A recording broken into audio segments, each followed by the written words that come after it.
ही जी घटना छत्रपती शिवाजी महाराजांचा जो पुतळा कोसळलेला आहे ही निंदनीय घटना आहे। या घटनेचा मी राष्ट्रवादीचा जिल्हा कार्याध्यक्ष म्हणून या ठिकाणी निषेध व्यक्त करतो।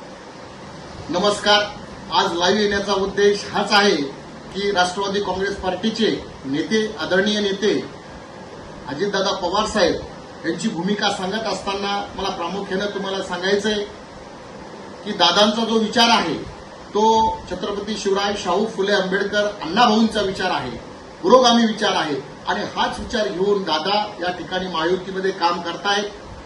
काल या ठिकाणी आमचे प्रदेशाध्यक्ष सुनीलजी तटकरे साहेब यांचं पत्र आलं आणि त्यांनी सांगितलं की सध्या या राज्यामध्ये आपल्या राज्याचं आराध्य दैवत या ठिकाणी छत्रपती शिवाजी महाराज यांचा जो पुतळा मालवण येथे कोसळलेला आहे, या घटनेला जे जबाबदार असतील त्यांच्यावर कठोर कारवाई झाली पाहिजे अशी भूमिका घेऊन या ठिकाणी प्रत्येक राज्यामध्ये आमचं आंदोलन झालं।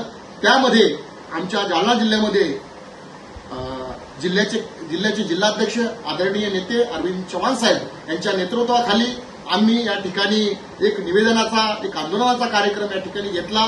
त्यामध्ये प्रामुख्यानं या ठिकाणी परतूरमध्ये आमचे तालुका अध्यक्ष विठ्ठलराव बरकुले, त्याच पद्धतीने या ठिकाणी अंबडचे तालुक्यातले सतीश ढवळे, या ठिकाणी भोकरदन, बदनापूर आणि जालन्याचे संतोष डेंगळे आणि सर्वच या ठिकाणी तालुकाध्यक्षांनी तिथल्या तहसीलदारांना निवेदन दिलं। आणि ही जी घटना आहे, ही जी घटना छत्रपती शिवाजी महाराजांचा जो पुतळा कोसळलेला आहे ही निंदनीय घटना आहे। या घटनेचा मी राष्ट्रवादीचा जिल्हा कार्याध्यक्ष म्हणून या ठिकाणी निषेध व्यक्त करतो आणि दादांची भूमिका सांगत असताना सांगतो की या ठिकाणी दादांनी स्पष्ट सांगितलेलं आहे।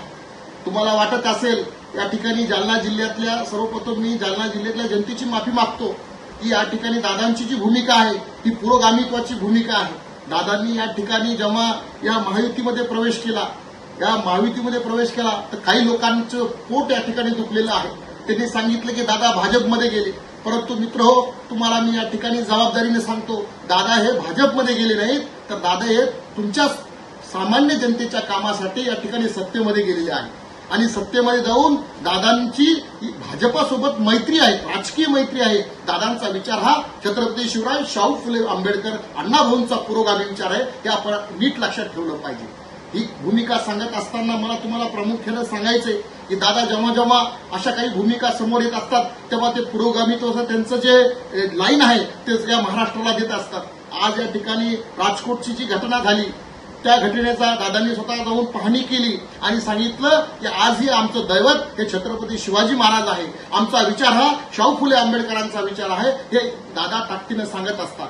तोच विचार या ठिकाणी जालना जिल्ह्यामध्ये आमचे नेते आदरणीय अरविंदजी चव्हाण साहेब, जिल्हाध्यक्ष ते माझे आमदार आहेत, अरविंदजी चव्हाण साहेब हे सांगत असतात। त्यांनी 18 पगड जातींना एकत्र घेऊन या ठिकाणी राष्ट्रवादी काँग्रेस दादांची ताकद वाढवण्यासाठी ते नेहमी प्रयत्न करत असतात। जालना जिल्ह्याचं जर राजकारण सांगायचं झाल्यास या ठिकाणी दादांची जी भूमिका आहे ती या ठिकाणी महायुतीतली ज्या चिन्हावर राष्ट्रवादी लढलेली आहे त्या चिन्हामध्ये ज्या विधानसभेमध्ये आपले सीट विनिंग झालेले आहेत त्या ठिकाणी दादांनी दावा केलेला आहे महायुतीमध्ये। आणि हे होत असताना जालना जिल्ह्यामध्ये दावा करत असताना त्यांनी घनसोंगीमध्ये या ठिकाणी राजेश टोपे हे घडीच्या सिम्बॉलमध्ये निवडून आलेले आहेत, म्हणून तिथं देखील आमचा राष्ट्रवादी काँग्रेसचा या ठिकाणी दावा आहे। दावा करत असताना मला प्रामुख्याने सांगायचंय, जिल्ह्यामध्ये जर दुसरा कोणता दावा असेल तर या ठिकाणी जालना जिल्ह्यामध्ये अरविंद चव्हाण साहेब यांचं जे नेतृत्व आहे ते फार मोठं नेतृत्व आहे।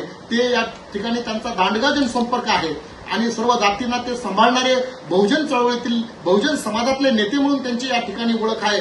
राज्याचे जे प्रवक्ते आहेत, सध्या ते विद्यमान आमदार आहेत राजेश विटेकर साहेब, यांनी पत्रकार परिषद घेऊन जालन्यामध्ये सांगितलं की या ठिकाणी घनसावंगी आणि जालन्यामध्ये, आणि त्याच पद्धतीनं मी देखील दाव्यानं सांगू शकतो की या ठिकाणी बदनापूर जे आरक्षित मतदारसंघ आहे ते या ठिकाणी 86,000पेक्षा जास्त वोटिंग या ठिकाणी घडीच्या चिन्हावर या ठिकाणी मिळालेली आहे। म्हणून हा देखील या 3 सीटावर म्हणजेच जालना, घनसावंगी आणि आरक्षित मतदारसंघ बदनापूर येथील राष्ट्रवादींचा या ठिकाणी राष्ट्रवादी पक्षाचा दावा आहे आणि दादा महायुतीतून हे जे विधानसभा आहे हे सोडवण्याचा या ठिकाणी प्रयत्न करणार आहेत। म्हणून मी तुम्हाला सांगू इच्छितो, दादांचा विचार हा शाहू फुले आंबेडकरांचा पुरोगामी विचार आहे आणि तोच विचाराने आम्ही इथे काम करत आहोत. दादांची जी या ठिकाणी माझी लाडकी बहीण योजना असेल, या ठिकाणी युवकांसाठी लाडका भाऊ असेल, या ठिकाणी त्याच पद्धतीने शेतकऱ्यांना वीज माफीची योजना असेल, महिलांना 3 सिलेंडर माफीची योजना असेल, अशा विविध योजना दादांनी फार प्रभावीपणे मांडलेल्या आहेत. त्या पद्धतीनं दादा राज्यभरात जनसन्मान यात्रेच्या माध्यमातून काम करत आहेत.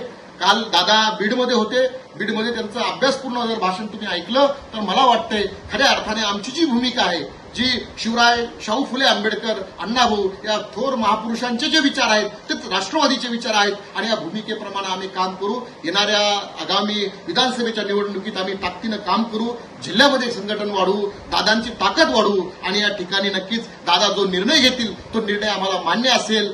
दादा ज्या ठिकाणी विधानसभेची उमेदवारी सोडतील त्या ठिकाणी आम्ही काम करू. दादांनी सांगितलं महायुतीच्या सोबत राहायचं, आम्ही महायुतीच्या सोबत राहू. दादांनी सांगितलं आपल्याला वेगळं राहायचंय, आपण वेगळं, दादांची जी भूमिका आहे ती आमची भूमिका आहे असं या ठिकाणी मी सांगतो.